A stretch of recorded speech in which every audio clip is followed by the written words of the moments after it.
If your blues practice feels random, if you pick up the guitar and just noodle without getting anywhere, today I'm going to show you how to fix that. We're going to take the guesswork out of what to practice and build a system around how music actually works. I'm Lee from Play Guitar Academy. This is where I help you become the guitar player that you've always wanted to be.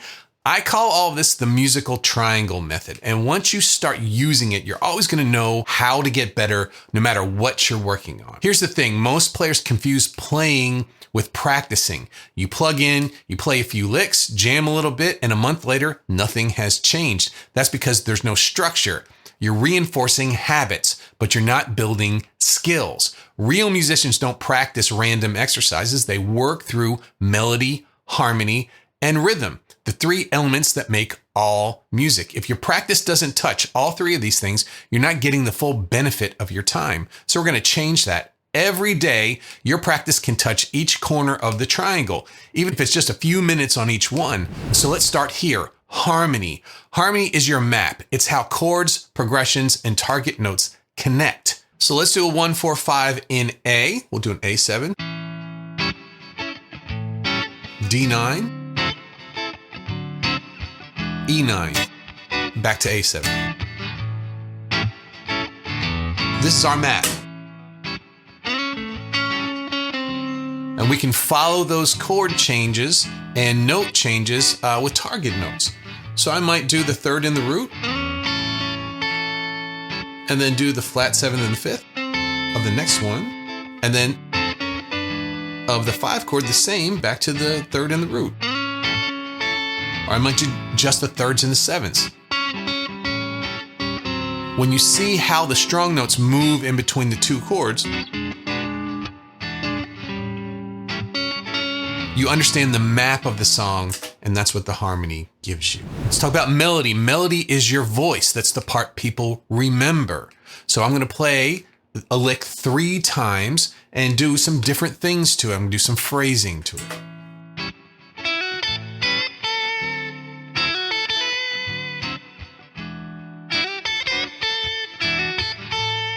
So let's play it again with a little bit more vibrato.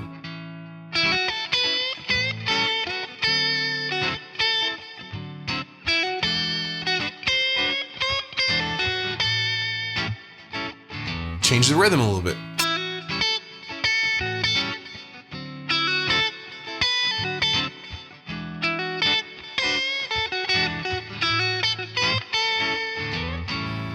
Each time I played the melody, I changed it slightly. I added a little bit more phrasing in there. I added a little more expression. I changed the rhythm a little bit. Each one communicates a different thing. This is the vehicle that we communicate with, melody. And then rhythm. This is the base of your playing, the groove, the timing, the dynamics. It is what holds everything together. If your rhythm isn't solid, nothing above it works. If I start to play something and hold it back, it gets a lazier feeling. If I go in front of the beat, it adds excitement. Let's see if we can do that.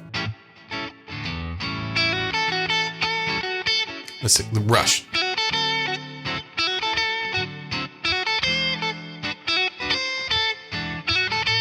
Let's get behind the beat.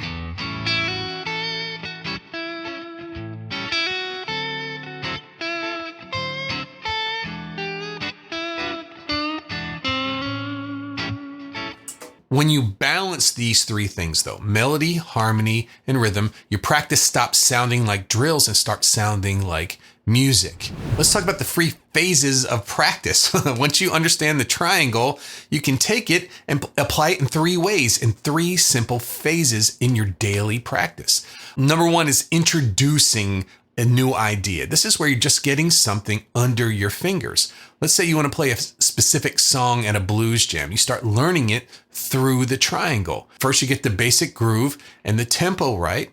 Then you learn the harmony, you learn the chords and how they move, what notes are next to each other. And then you learn the melody, that's the riffs, the solos, or the vocal lines. You're just getting familiar with it. You're not perfecting this yet. That comes now in your second part of practice. You start to refine it. This is where you polish this new idea. You go back through the same triangle. First, tighten your rhythm. Play along with a drum loop or a backing track. Record yourself. Hear if you're even in the ballpark or not. Next, smooth out the harmony. Make the transitions clean and the tone balance. Finally, shape the melody. Start working on your phrasing. Start working on your bends, vibrato, emotion, the communication of this.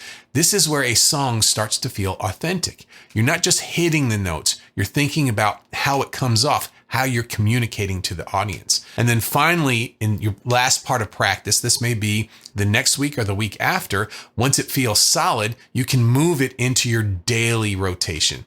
You don't shelve it. You revisit these songs over and over again. You use it as a warm-up or a jam tune or something to test your new skills against. If you've got a new lick that you want to play, see if it works over this song. You keep bringing these songs back. And then when you've got something new to learn, you slide it into rotation and let another piece rest for a bit. That rotation keeps your practice alive. It's how you grow over time instead of starting from zero every week. Let's make this real. Say you're getting ready for a blues jam and you pick a song. Let's pick Stormy Monday. Here's how you'd work through it using the musical triangle and the 3 parts of practice: introduction, refining, and rotating. Part 1, we're going to introduce the basic parts. Melody. First, learn the vocal melody, or maybe it was the part of the lead, some signature licks. Get the shapes under your fingers. Next, we'll talk about the harmony. Learn the chord progression. Learn the movement of the song. Find out what chords don't fit diatonically and you need to pay them a little extra attention. And then finally, we'll do the rhythm. What's the feel? What's the groove? What's the tempo?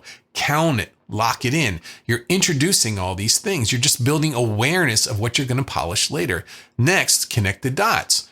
Melody, work on the phrasing, the vibrato, the space, and then the harmony, smooth the chord changes, refine the voicings.